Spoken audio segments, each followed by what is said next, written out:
Ipinahayag ni Pastor Paulo C. Quiboloy sa kanyang mensahe sa ginanap na Bring Back Home Prayer Rally ang pagkadismaya sa nangyaring pagtangay kay dating Pangulong Rodrigo Duterte patungo sa The Hague. Sa pamamagitan ng kanyang tagapagsalita, ipinahayag niya na ang lahat ng ginawa ni Pangulong Duterte ay para sa kapakanan ng sambayan ng Pilipino upang tiyakin ang kaligtasan, katahimikan at kaayusan ng bansa. Binigyang pugay rin niya ang hindi matatawarang dedikasyon ni Duterte sa paglilingkod sa bayan ng may integridad at katapatan mula sa pagiging prosecutor hanggang sa pagiging pangulo ng bansa.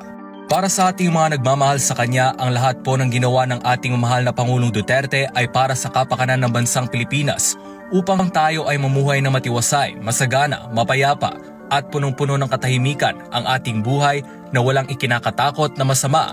Sapagkat siya ang umako ng responsibilidad ng ating bansa na tayo ay kanyang bigyang proteksyon sa lahat ng mga masasamang elemento, masasamang tao, masasamang bisyo tulad ng droga at masasamang epekto ng bisyong ito na nagdudulot ng krimen, ani Pastor Quiboloy sa kanyang mensahe. Dagdag pa nito, ngayon ang mga puso natin ay nagdadalamhati sapagkat tinaydor po siya ng ating bayan na mga namumuno at ng mga dapat pagkatiwalaan ng mamamayan. Ayon pa kay Pastor Quiboloy, hindi makatarungan ang kinakaharap ngayon ng dating Pangulo dahil ang ICC ay walang mandato mula sa mamamayang Pilipino at walang karapatan na litisin si Duterte, lalo na't ang kanyang mga nagawa ay para sa proteksyon ng bansa laban sa mga salot ng droga, kriminalidad at terorismo.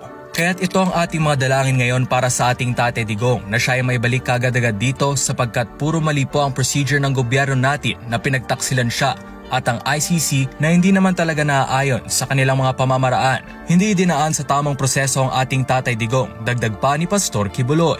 Matatandaan na nagpayag si Vice President Sara Duterte na iligal ang ginawa ng mga otoridad sa dating Pangulo. Some sort of kidnapping, parang ganyan na nangyayari, all because mukhang matatalo sila sa midterm elections dahil ang lakas ng vote straight sa candidates ng PDP.